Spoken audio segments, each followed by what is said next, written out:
A city most famously known for the towering skyscrapers, neon lights, and a paradise for foodies, Hong Kong is described as the kaleidoscope of life. With that being said, here are some of my favorite things to do and places to eat in Hong Kong.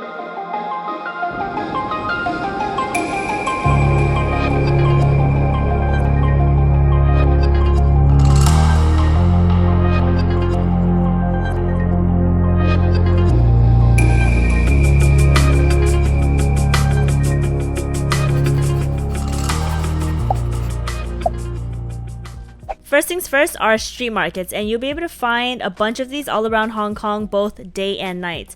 Here I'm at Temple Street's night market, where you'll be able to find a bunch of things like souvenirs, watches, I Love Hong Kong shirts, belts, and even knockoff Supreme if you're into that. So many things to buy. What's great about these markets is that you get a good mixture of both souvenir shopping, clothing, and even food. And speaking of food, you obviously can't visit Hong Kong without trying their dim sum. My cousin took us to a local spot, and the best part about it was sharing a table with other local Hong Kongers and of course eating delicious and cheap dim sum. When it comes to eating in Hong Kong, you definitely can't go wrong with any restaurant you decide to choose from, as you'll always get the true authentic Cantonese food experience. Another one of my favorites is actually a Michelin star restaurant, and it's called Choi Hing, and here you'll get the best duck, barbecue pork, and chicken combo over rice. And this restaurant is super small, so be prepared to share tables with the locals. And after all that eating, you might want to take a walk, and here you can actually take the hiking trail all the way up to Victoria Peak, where you'll find this incredible view. And if you're not a fan of hiking, you can always take Uber all the way up the hill just like we did, or even a cable car. There's also an observation deck that you can pay for, but I recommend skipping out on that so you can save money, and the views are just as great from underneath that.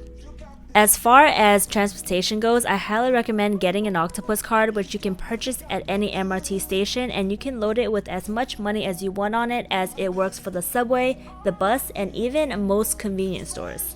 Aside from that, I do recommend carrying some cash in hand just for the more local restaurants and even souvenir shopping. You can convert your money at the airport or withdraw it at any ATM. Plastic. What's this? Can you rip it? Are you really trying? Yeah.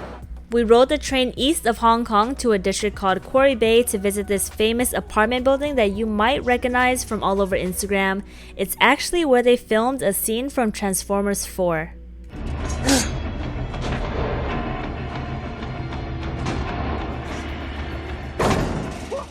After a long day of exploring and eating, it's time to head back to our hotel, and I highly recommend staying here. It is the Ritz-Carlton Hong Kong, and it's actually the tallest hotel in the world at 118 stories. It's also home to 2 Michelin star restaurants, a magic corridor full of wine, a swimming pool on the highest floor, and also a public bar with 360 views of the Victoria Harbour. So we just got checked into our hotel room, and shout out to Ritz-Carlton Hong Kong for arranging these balloons with our photos on it. They hooked JLINHH up. If you find yourself in Hong Kong for a few hours, a few days, or even a few weeks, I hope you find these tips helpful. Thank you guys so much for watching. Please subscribe if you haven't already, and I'll see you in the next one.